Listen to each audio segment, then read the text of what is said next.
শুভ সকাল বন্ধুরা, মঞ্জুলা ব্লগস অনেক অনেক ভালোবাসা জানিয়ে আমি তোমাদের সঙ্গে শুরু করছি আমার নতুন ব্লগটা। তোমরা কেমন আছো? আশা করছি খুব ভালো আছো, আর তোমাদের ভালোবাসায় আমিও খুব ভালো আছি। বড়দের প্রণাম জানিয়ে আর ছোটদের অনেক অনেক ভালোবাসা জানিয়ে আজকের দিনটা শুরু করে দিচ্ছি। আর বেরিয়ে এসে খাবো দুধ ইলিশ। তো আমি কিন্তু যাইনি, অন্য লোকে গেছিলো, তাই শেয়ার করলাম। তো এখানে দেখো সর্ষে আর একটু মগজদানা, কাঁচা লঙ্কা আর একটু দুধ ঢেলে দিচ্ছি। দুধ দিয়েই কিন্তু সর্ষেটা বাটবো আমি। তো দেখো, দেখতে থাকো তোমরা কিভাবে আমি করি এই ইলিশ মাছের রেসিপিটা। তো দেখো, এখানে মাছগুলো আমি ভালো করে ধুয়ে বেছে নিয়েছি। ভালো করে ধুয়ে নিয়েছি। ইলিশ মাছ কিন্তু বেশি ধুতে হয় না।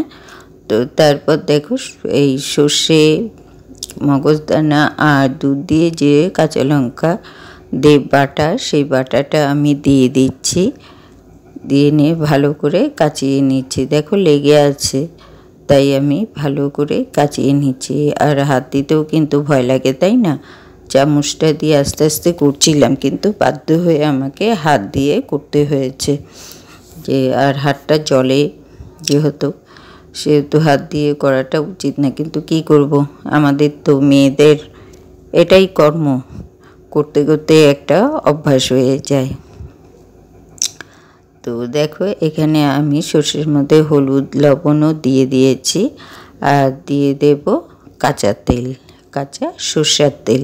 কাঁচা তেল বলতে কাঁচা সর্ষের তেলটা, কারণ ইলিশ মাছ ভাপানো বা একবারে মেখে বসানোটাই সর্ষের তেল দিয়ে বসালে খুবই ভালো হয়। আর প্রত্যেকটা মানুষই সর্ষের তেল দিয়েই বসায়। আর এখানে কিন্তু সামান্য একটু চিনিও দিয়ে দিয়েছি, দেখেছো তো তোমরা। আর এই দেখো, আমি তেলটা দিয়ে নিচ্ছি। আর তেলটা দিয়ে আমি কিন্তু ভালো করে মেখে নেব, একদম সুন্দর করে মিশিয়ে নেব কিন্তু।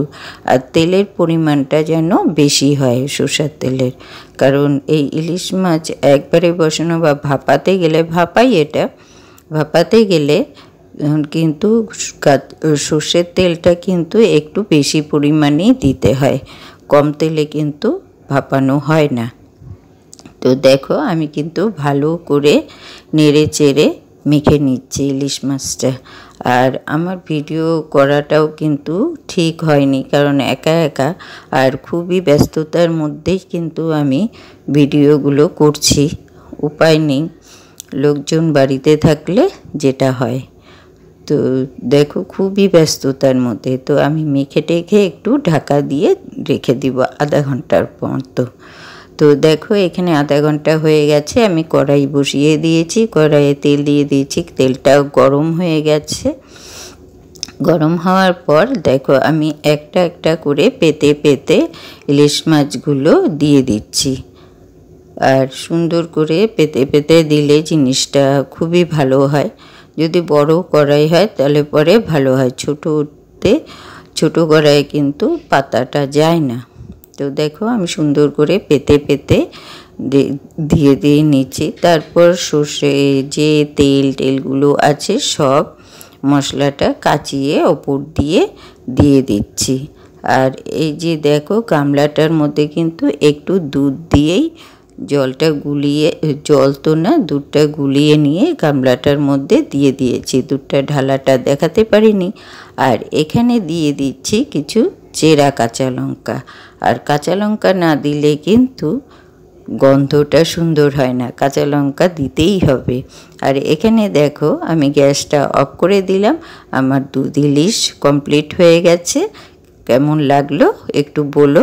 আর এখানে দেখো, তারপর আমি একটু চিকেন কষিয়ে নিচ্ছি। আর এই চিকেন কষাতে কষাতেই কিন্তু আমি আমার ভিডিওটা শেষ করব। আর আমার ভিডিওটা যে যেখান থেকে দেখছো তাদেরকে অসংখ্য ধন্যবাদ, আমার দেশের বা বাইরের। আর আমি যে দুধ ইলিশটা বানালাম সেটা কেমন লাগলো একটু কমেন্ট করে বলো। শুভরাত্রি, টাটা। আর খেয়ে কিন্তু খুব ভালো লেগেছে, আর সবাই ভালো বলেছে বাড়িতে যারা যারা ছিল।